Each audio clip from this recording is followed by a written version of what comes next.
Hello everyone, welcome to Genic JEE study. आप सभी का एक बार फिर से स्वागत है। बात कर रहे थे हम लोग पेमेंट डिजाइन चैप्टर की, जिसमें हम लोग का एक लेक्चर बहुत ही शानदार हो चुका है। नेक्स्ट लेक्चर की तरफ बढ़ने वाले हैं, जिसमें हमें डिजाइन पैरामीटर्स देखते हैं फ्लेक्सिबल पेमेंट के। ओके, फ्लेक्सिबल पेमेंट के डिजाइन पैरामीटर्स हम इस लेक्चर में डिस्कस करने वाले हैं। तो जल्द से जल्द आप लोग कॉपी पेन लेकर के बैठ जाइए और लेक्चर को लाइक कर दीजिए, शेयर कर दीजिए अपने व्हाट्सएप और टेलीग्राम ग्रुप्स में, और ज्यादा से ज्यादा इसको सब्सक्राइब करवाइए अपने फ्रेंड से भी, खुद भी कर लीजिए अगर अभी तक आपने नहीं किया है तो स्टार्ट करते हैं हम लोग अपना लेक्चर, जिसमें डिजाइन पैरामीटर्स है। तो लिखते हैं यहाँ पे डिजाइन डिजाइन पैरामीटर्स। देखिए, डिजाइन पैरामीटर्स। ओके, देखिए इसमें हमें फर्स्ट चीज देखना है क्या, मैक्सिमम व्हील लोड। क्या है आपका maximum wheel load. Okay, maximum wheel load, या इसी को हम बोल देते हैं कभी कभी स्टैंडर्ड एक्सेल लोड। क्या है स्टैंडर्ड एक्सेल लोड। तो क्या है मैक्सिमम व्हील लोड, देखते हैं। ठीक है, अकॉर्डिंग टू आईआरसी। देखिए, अकॉर्डिंग टू आईआरसी, यानी कि आईआरसी के मानक के हिसाब से आपका जो मैक्सिमम व्हील लोड होना चाहिए, ठीक है, मैक्सिमम व्हील वो आपका तय किया गया है 8170 किलोग्राम। ठीक है, नियरली 8200 किलोग्राम हम ले लेते हैं। ठीक है, तो यहाँ लिखते हैं standard axle load, in standard axle load for single axle with dual wheel. ठीक है, for single axle with dual wheel. ठीक है, ऑन ईच साइड इज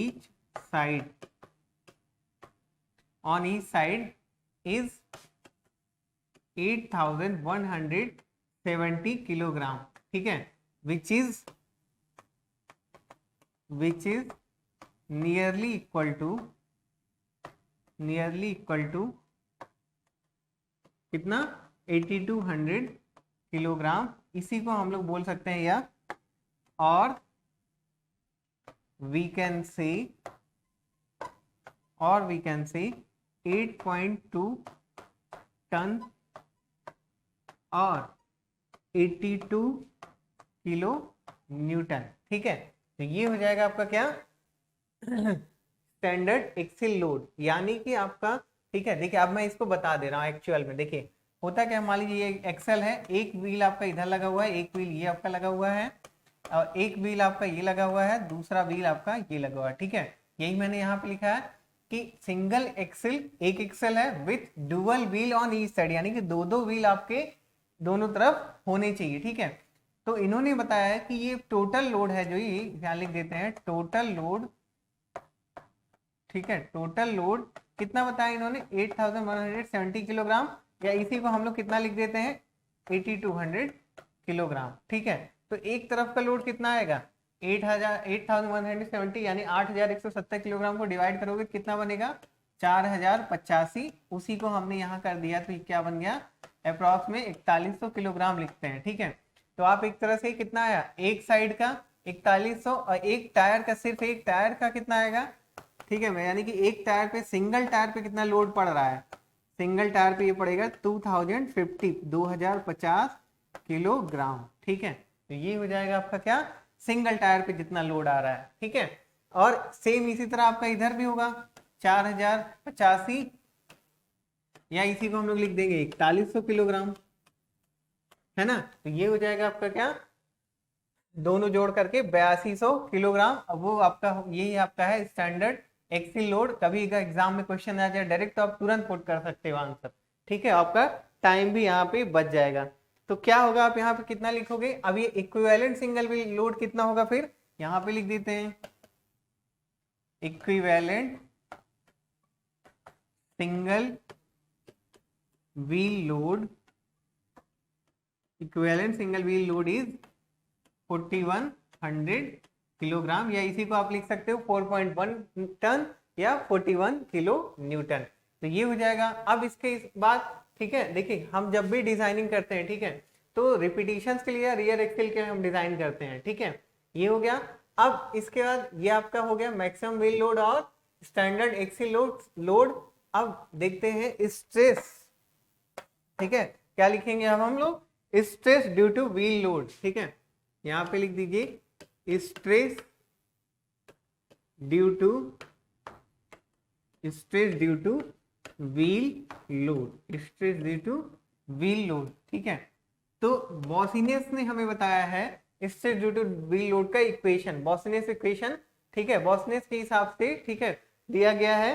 अब यहाँ पे पहले लिख लेते हैं। देखिए यहाँ पे है एक्चुअल, ठीक है, actual contact area, actual contact area between tyre and pavement surface, ठीक है, between tyre and pavement surface, ठीक है, between tyre and pavement surface is elliptical, ठीक है, पेवमेंट सरफेस इज इलिप्टिकल, ठीक है। Actual contact area between tyre and pavement surface area is elliptical, यानी कि जो कॉन्टेक्ट एरिया होता है, ठीक है, टायर और पेवमेंट के सरफेस में, वो इलिप्टिकल होता है। लेकिन बट हमने क्या कंसीडर किया, but we consider it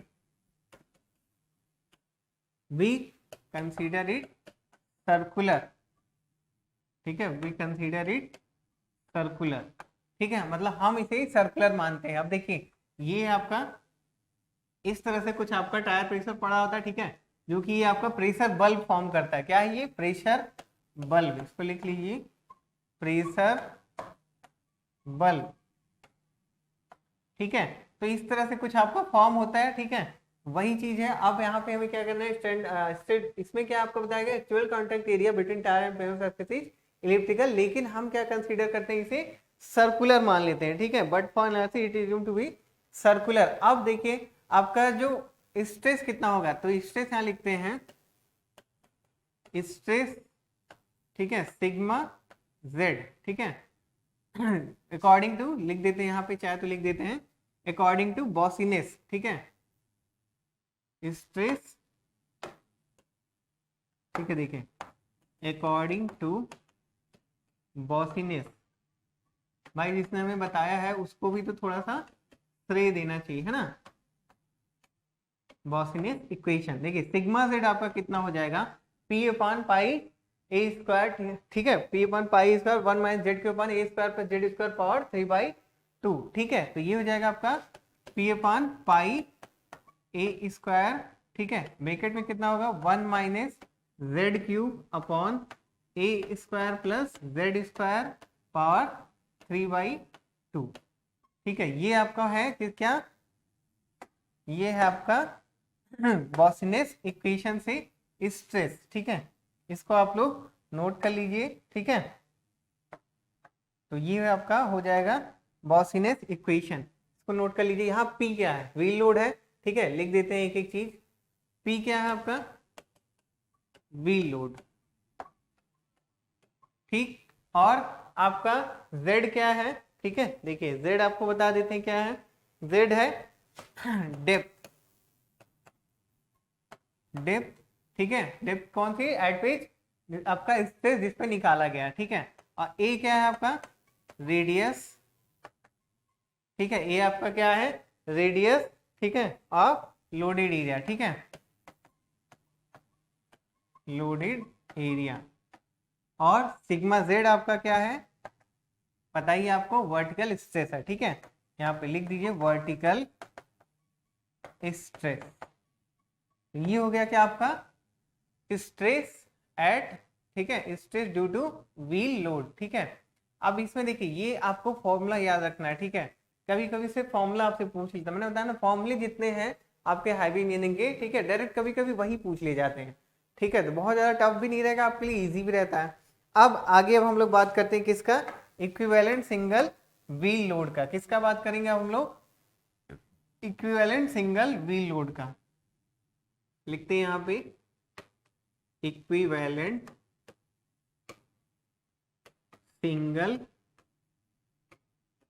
wheel load, equivalent single wheel load. ठीक है, देखिए ये है, इसको लिख दीजिए आप लोग ESWL। ठीक है, अब इस पे देखिए ये फॉर्मूला है। ठीक है, इसमें क्या होता है कि व्हील लोड जो है, ठीक, मतलब कि जो आपका व्हील है, ठीक है, उस पे कितना लोड आ रहा है, बस वही हमें कैलकुलेट करना है। ठीक है, तो यहाँ पे लिख देते हैं इट इज द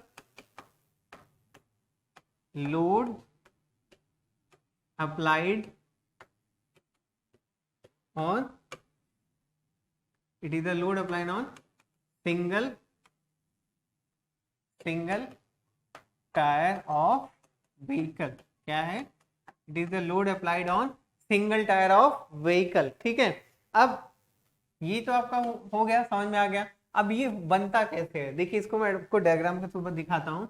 ये है आपका इक्विवेलेंट सिंगल व्हील का। ठीक है, देखिए आपका क्या होता है कि मान लेते हैं ऐसे दो आपका व्हीकल जा रहा है, पीछे के दो व्हील हैं आपके पास। ठीक है, तो इसका लोड कुछ इस तरह से जा रहा है। ठीक है, मैंने बताया था आपका लोड जो है बढ़ता है, ठीक है, नीचे की तरफ, और दूसरे का लोड कुछ इस तरह से। और इसमें क्या है, यहाँ तक क्या है, यहाँ तक कोई स्ट्रेस डेवलप नहीं हो रहा मान लेते हैं, और ये टोटल डेप्थ यहाँ तक स्ट्रेस जा रही 2s है। ठीक है, और ये डेप्थ जिस पे निकाला गया है आपका स्ट्रेस, इधर इनके बीच का हम मान लेते हैं 2a, और ये दोनों टायर के बीच का डिस्टेंस d। ठीक है, और centre to centre distance s है, और ऊपर से व्हील लोड कितना है आपका p है। तो यहाँ पे आपका फॉर्मूला क्या बनाया है, ठीक है, देखिए फॉर्मूला यहाँ पे डायरेक्ट लिख दिया गया है। पहले हम बताते हैं किस तरह से इसको लिखते हैं, कैसे ही आता है आपका। तो कुछ इस तरह से आपका ये आता है, log 10 2p minus log 10p upon में। ठीक है, देखिए log 10 2p minus log 10p upon में log 2s minus log 2s, ये s है बेटा। ठीक है, ये s है आपका। ठीक है, माइनस log 10 d/2। ठीक है, इक्वल टू क्या है, देखिए इक्वल टू है ये आपका log 10p dash minus log 10p upon में कि क्या हो जाएगा आपका log 10z minus log 10 d/2। ठीक है, तो ये कुछ इस तरह से है। अब देखिए आपका फॉर्मूला एक्चुअल में कुछ इसी तरह से होता है, बस वो आपको हर जगह क्या करते हैं, मॉडिफाइड फॉर्म में दिखाया जाता है। ठीक है, इसको आपको ध्यान रखना है, बहुत इंपॉर्टेंट है। ठीक है, ये आपको स्टार बना लीजिए ताकि ये लगे कि इंपॉर्टेंट है। देखिए अब ये आपका हो गया क्या, ये आपका एक्चुअल फॉर्मूला है। ठीक है, और इसको हम दूसरे फॉर्म में शो करते हैं, यही जो log 10p डैश है, log बेस 10p डैश है, यही हमारा इक्विवेलेंट सिंगल व्हील लोड है। इसी को हम log 10 ESWL लिख देते हैं। क्या लिख देते हैं, log 10 ESWL। ठीक है, करते क्या है, देखिए अगर आप क्या करिए, हमें यही वैल्यू चाहिए, हम लिख देते हैं log 10 ESWL। ठीक है, ये p डैश ही हमें निकालना है। ठीक है, इक्विवेलेंट सिंगल व्हील लोड हमारा यही है। ठीक है, तो हम क्या करेंगे, देखिए log 10 माइनस जब रहता है तो 2p/2p हो जाएगा। ठीक है, यानी कि इसको आप लिख सकते हो क्या, ये जो है इतना पोर्शन, ठीक है, इसको आप लिख सकते हो log 10 2p/p। क्या हो जाएगा, तो p से p आपका कट जाएगा, कितना बचेगा log 10 2, और इसकी वैल्यू कितना होती है 0.3010। ठीक है, बस आप देख लीजिए क्या कर देते हैं अब, तो log ये ESWL हो गया। ठीक है, और ये आपका इसको मिटाते हैं, और minus log 10p equal to कितना है, देखिए ये जो वैल्यू है मैंने बता दी, कितना बचा आपका, सिर्फ log 2, जिसको हम कितना लिख देंगे डायरेक्ट 0.3010। ठीक है, या 0 लिखने की जरूरत नहीं, 301, और ये वैल्यू टोटल का टोटल हमने इधर कर दिया। अब सेम आपका बेस इक्वल है 10, और 10 के बेस पे log लिखा गया है, तो ये कितना हो जाएगा z/d/2, यानी कि, या इसी को डायरेक्ट आप लिख दीजिए तब भी। ठीक है, देखिए log 10z minus log 10d/2। ठीक है, देखिए ये अपॉन में आप क्या कर दोगे, log जो पहले से यहाँ पे है, ठीक है, उसमें कुछ हमें छेड़छाड़ करने की जरूरत नहीं है। ठीक है, ये आपका हो गया log 10d/2। ठीक है, कुछ इस तरह से है आपका। अब आपको क्या कर देना है, देखिए आप इसको लिख दोगे तो जिस फॉर्म में आया आपको वही आपको ESWL निकालना है, इक्विवेलेंट सिंगल व्हील लोड। तो ये हो गया ESWL इक्वल टू, इसको आप दूसरी तरफ लेके चले जाओगे, ठीक है, तो कितना बन जाएगा log 10 P, और बाकी प्लस में जो आपका लिखा हुआ है सेम चीज, ठीक है। अब आप इसको छोटा करने के लिए क्या लिख सकते हो, 0.301, ठीक है, log 10 मैंने बताया था Z/D/2 लिख सकते हो आप लोग, ठीक है। ये हो गया आपका, अपॉन में क्या हो जाएगा log 10 2s अपॉन में D/2, ये आपका हो गया, ठीक है। अब बस यही आपका है एक्चुअल फॉर्मूला जो यहाँ पे आपका कुछ लिखा गया, देखिए ये यहाँ पे इसको हम पहले कर देते हैं रेक्टेंगल में, ठीक है, ताकि आपको याद रहे कि यही फॉर्मूले पे हमें निकालना। मान लेते कभी एग्जाम न्यूमेरिकल आ जाता है ना, तो कर सकते हो आप लोग, बहुत इजी है। ऐसे ऐसे आपको लॉ के फॉर्म पॉइंट दिए जाएंगे, वैल्यू दिए जाएगा ना, जिससे आपकी तुरंत को तुरंत निकाल सकोगे, ठीक है। और एटलीस्ट आप कम से कम, ठीक है, कितना तो बता देता हूँ आपको, log 2, ठीक है, log 2 का, log 3 का, ठीक है, log 5, और इसके अलावा log 6, log 7, और ठीक है, बस इतना आप याद रखिए। 2 3 5 6 7 के इतना आप याद रखिए, या 6 भी नहीं याद रखेंगे तो भी काम चलेगा आपका, ठीक है। 2 3 5 7 याद रखिए, बाकी तो सब इसी से फिर आ जाएगा आपका। जैसे आपको 4 निकालना, 2 इंटू टी, 2 इंटू 2, ठीक है, 2 दूनी 2, 2 दूनी 4, ठीक है। और उसके बाद फिर आपका जैसे 6 का है 2 इंटू 3 हो जाएगा, 8 है 2 इंटू 4 हो जाएगा, 2 इंटू 4 को फिर आप 2 इंटू 2 में लिख दोगे, 9 है 3 इंटू 3 लिख सकते हो, 10 है 2 इंटू 5, ठीक है। फिर उसके बाद उससे ज्यादा कभी प्रॉब्लम आएगी नहीं, 11 भी एक आध बार याद कर सकते हो, कुछ ऐसे ही जो प्राइम नंबर है, ठीक है, उनको। तो उसके बाद फिर ये आपका आ गया एक्चुअल फॉर्मूला। ग्राफिकल मेथड से अगर हमें निकालते हैं कभी कभी, देखिए कभी कभी अगर हम ग्राफिकल मेथड, पहले इसको इतना हम मिटा देते हैं, इसको आप याद रखिएगा, ठीक है। कभी कभी ग्राफिकल मेथड से भी हम निकालते हैं, देखिए तो Z वहां पे क्या आपको बता दिया, Z, ठीक है, एक तरफ आपका डेप्थ है, दूसरी तरफ इक्विवेलेंट सिंगल व्हील लोड है P टू P1 और 2P, और इधर आपका Z इक्वल टू D/2, बीच है Z1 और Z इक्वल टू 2F, ठीक है। लॉग स्केल पे निकालते हैं, इससे भी आपका निकल जाता है, ठीक है। तो यहाँ पे आपका क्या हो गया, इक्विवेलेंट सिंगल व्हील लोड का फॉर्मूला आ गया, जहाँ P क्या है आपका व्हील लोड है, और आपका Z क्या है, डिजायर्ड डेप्थ है, ठीक है। तो ये चीज आपका क्लियर हो गया। अब एक चीज और यहाँ फॉर्मूला नोट कर लेते हैं, यहां लिख दीजिए इक्विवेलेंट लोड फैक्टर। क्या है, इक्विवेलेंट लोड फैक्टर, ठीक है। तो इसका फॉर्मूला आपका क्या होता है इक्विवेलेंट लोड फैक्टर का, axle load upon standard axle load, ठीक है। ये है आपका formula to the power 4, okay. तो इसको भी आपको ध्यान रखना है, देखिए सॉरी, ठीक है। ये आपका हो गया क्या, इक्विवेलेंट लोड फैक्टर। अब ये 2 3 चीजें आपकी क्लियर हो गई, ठीक है। Design parameter, maximum wheel load, फिर उसके बाद वर्टिकल स्पेस और इक्विवेलेंट सिंगल व्हील लोड। अब इसके बाद फिर अब हम लोग देखते हैं चौथा आपका पॉइंट है रिजिडिटी फैक्टर, ठीक है। यहां लिख देते हैं कॉन्टैक्ट प्रेशर, फोर्थ पॉइंट है आपका, एंड रिजिडिटी फैक्टर, ठीक है। तो कांटेक्ट प्रेशर आपका क्या होता है, ठीक है, कांटेक्ट प्रेशर, ठीक है, लिख देते हैं यहाँ पे, कांटेक्ट प्रेशर है आपका, कांटेक्ट प्रेशर, इसको हम सीपी भी बोल देते हैं, कभी क्या बोल देते हैं, सीपी बोल देते हैं। कांटेक्ट प्रेशर आपका क्या होता है, लोड ऑन व्हील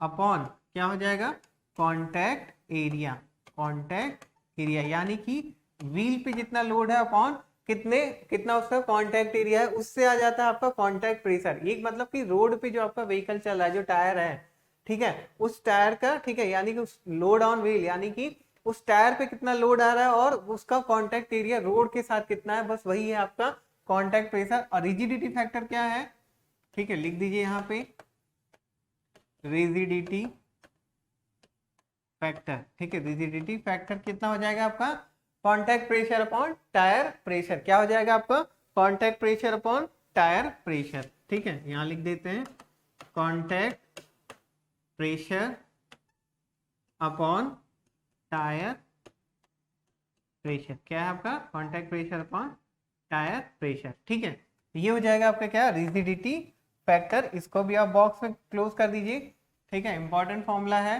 ठीक है, डायरेक्ट एग्जाम में पूछा जाता है what is the rigidity factor, ठीक है, तो आप लिख उसमें बताया जाए, ये फॉर्मूला दिया रहेगा या कभी वैसे पूछा जाए तो बता सकते हैं it is the ratio between contact pressure and tyre pressure, ठीक है, तो ये हो गया आपका क्या रिजिडिटी फैक्टर। आपको ये याद रखना है, कांटेक्ट प्रेशर भी बहुत ज्यादा इंपॉर्टेंट है, ओके। उसके बाद फिर आप लिख सकते हो क्या लिख दीजिए यहाँ पे, देखिए कांटेक्ट, इसको बदलते हैं पेन, अब यहाँ पे एक नोट करके लिखिए कांटेक्ट प्रेशर, और इसी को हम एक चीज और बोलते हैं, क्या बोलते हैं इन्फ्लेशन, क्या बोलते हैं इन्फ्लेशन प्रेशर, ठीक है, कांटेक्ट प्रेशर और inflation pressure affects the top surface of affects the top surface of road, affects the top surface of road, क्या है आपका कांटेक्ट प्रेशर और inflation pressure affects the top surface of road, okay, and contact pressure and क्या है आपका sorry ये आपका contact pressure नहीं, ये आपका टायर प्रेशर यहाँ लिखना था आपका, ठीक है, देखिए यहाँ पे इसको लिख देते हैं टायर प्रेशर, ठीक है, टायर प्रेशर, ठीक है, और उसके बाद फिर अब यहाँ एंड यहाँ पे आपका contact pressure, sorry contact pressure affects the contact pressure affects the bottom portion also, क्या है affects the bottom portion also, okay, देखिए ये आपका है, यानी कि टायर प्रेशर उसको हम क्या एक और नाम से किससे जानते हैं इन्फ्लेशन प्रेशर, ठीक है, टायर प्रेशर यहाँ पे सॉरी मतलब कॉन्टेक्ट लिख दिया था सॉरी, ठीक है, टायर प्रेशर और inflation pressure affects the top surface of road, ठीक है, सिर्फ टॉप सरफेस रोड की अफेक्ट करता है, लेकिन कांटेक्ट प्रेशर जो होता है वो आपके बॉटम पोर्शन को भी अफेक्ट करता है, यानी अंदर को भी अफेक्ट करता है, ठीक है, तो इस चीज को आपको ध्यान रखना है, ठीक है।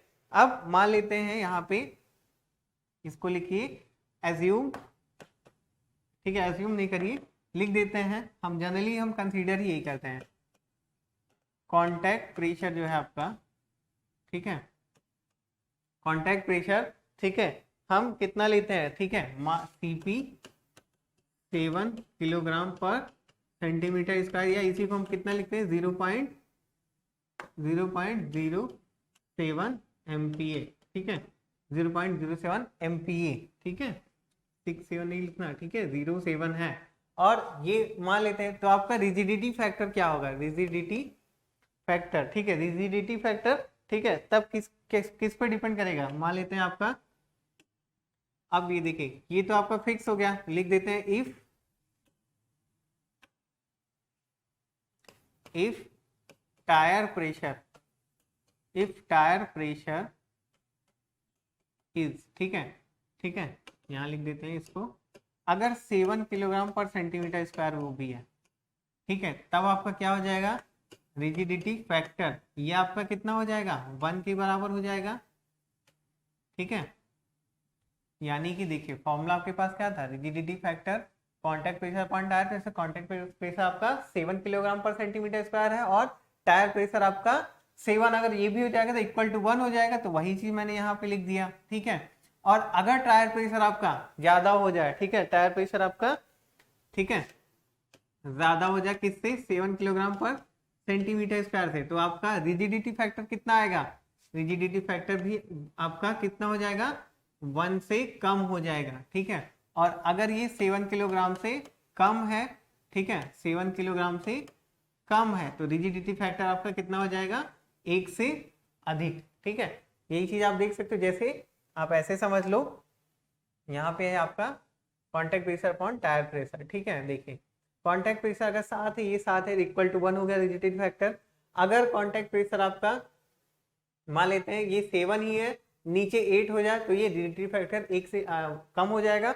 और नीचे अगर 7 से कम हो जाए, ये 7 है ऊपर, नीचे 6 हो जाए तो 1 से ज्यादा हो जाएगी। यही चीज यहाँ पे मैंने लिखा हुआ है, ठीक है। इसमें कुछ रॉकेट साइंस जैसा कोई चीज नहीं है, ठीक है।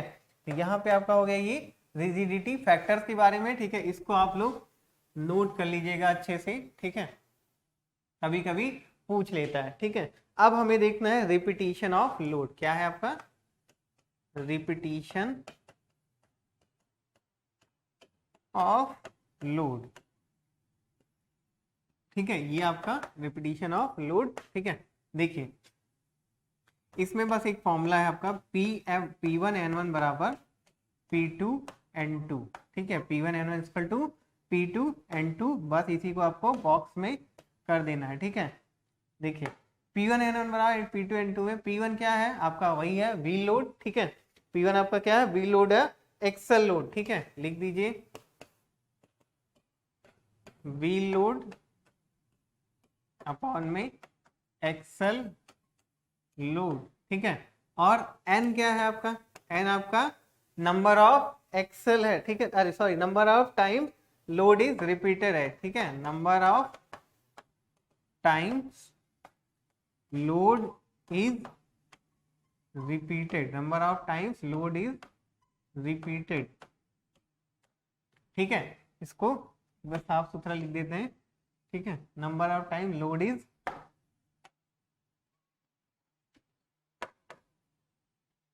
ठीक है, रिपीटेड,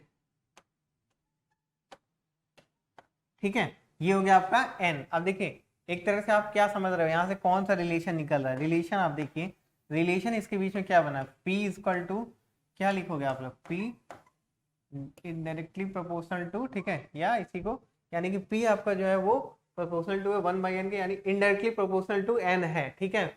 यानी व्हील लोड आपका indirectly proportional to number of time load is repeated है।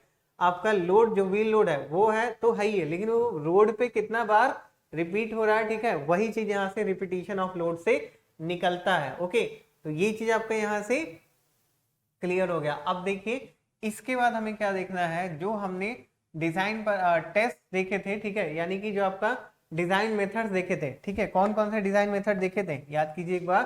Group index method, CBR California bearing ratio method, दूसरा क्या था कैलिफोर्निया रजिस्टिंग वैल्यू मेथड, और चौथा आपका क्या था मैक्लियोड मेथड। फिर आपका सेमी इंपिरिकल में क्या था, ये तो इंपिरिकल्स में थे, सेमी इंपिरिकल में क्या था ट्राई एक्सियल मेथड, और आपका लास्ट में क्या था थ्योरेटिकल में बर्मिस्टर इलास्टिक थ्योरी लेयर, ठीक है, बर्मिस्टर इलास्टिक लेयर थ्योरी, ठीक है, या इलास्टिक लेयर मेथड जो भी था। तो वही इतनी सारे जो टेस्ट है ना, अब मतलब इन्हीं ये जो मेथड्स हैं इन्हीं के बारे में हमें पढ़ना है, ठीक है। तो एक एक करके हम लोग डिटेल में उसको नेक्स्ट क्लास में देखेंगे। तो आज जो भी आपने डिजाइन पैरामीटर देखे ना, इसको एक बार ध्यान दे देना, ठीक है, क्योंकि मैक्सिमम व्हील लोड है जैसे, तो आपका डायरेक्ट क्वेश्चन आ जाता है कि maximum wheel load single load के लिए, सिंगल व्हील के लिए कितना होता है, इक्विवेलेंट सिंगल व्हील लोड कितना आता है, तो 4100 किलोग्राम है, ठीक है। आपको अगर बोल दे कि सिंगल एक्सेल है, ईच मतलब कि डुअल व्हील ईच साइड है, तो आपका 8200 किलोग्राम आप लिख दोगे। उसी तरह आपसे वर्टिकल स्ट्रेस पूछ ले तो आप गॉसियन इक्वेशन जो भी है वो बता दोगे, ठीक है। Sigma Z equal to P upon pi A square 1 minus Z Q upon A square plus Z square power 3/2। Okay, तो ये बता सकते हो। फिर इसी तरह आपका इक्विवेलेंट सिंगल व्हील लोड का जो फॉर्मूला था, ठीक है, वो आप बता सकते हो। कितना था आपका, log ESWL equal to log P plus 0.301 log आपका Z अपॉन D/2 अपॉन में 2S log 2S upon D/2। ये भी एकदम सिंपल है, याद हो गया। फिर इसके बाद आपने क्या देखा है, हमने कॉन्टैक्ट प्रेशर देखा है। कॉन्टैक्ट प्रेशर आपका क्या है, load area upon contact pressure आपका आप क्या है, लोड ऑन, देखिए यहाँ पे हम लोग इसको देख लेते हैं। कॉन्टैक्ट प्रेशर आपका load on wheel upon contact area, ठीक है, लोड एरिया बार बार माइंड में आ रहा था, ठीक है। रिजिडिटी फैक्टर आपका contact pressure upon tyre pressure, ये आपका जरूर पूछ लिया जाता है, ठीक है। फिर ये जो आपके पॉइंट्स हैं यहाँ पे ये आपको ध्यान देना है, ठीक है। और रिपीटिशन ऑफ लोड आपका ये फॉर्मूला हाई P2N2, और आप इसको जो भी यहाँ पे प्रोपोर्शनल लिखा है ये आपको याद रखना है, ठीक है। कभी कभी हो सकता है इस तरह से भी लिखा रहे, ठीक है, तो आपको कंफ्यूज नहीं होना है, ठीक है। ये आपका क्या है, प्रोपोर्शनलिटी है, ठीक है। तो ये आपका हो गया क्या, डिजाइन पैरामीटर्स। अब नेक्स्ट क्लास में हम लोग देखेंगे टेस्ट डिजाइन मेथड्स के बारे में। तो मिलते हैं फिर हम लोग नेक्स्ट क्लास में, आप लोग रिवीजन करते रहिएगा। Love you all, bye bye.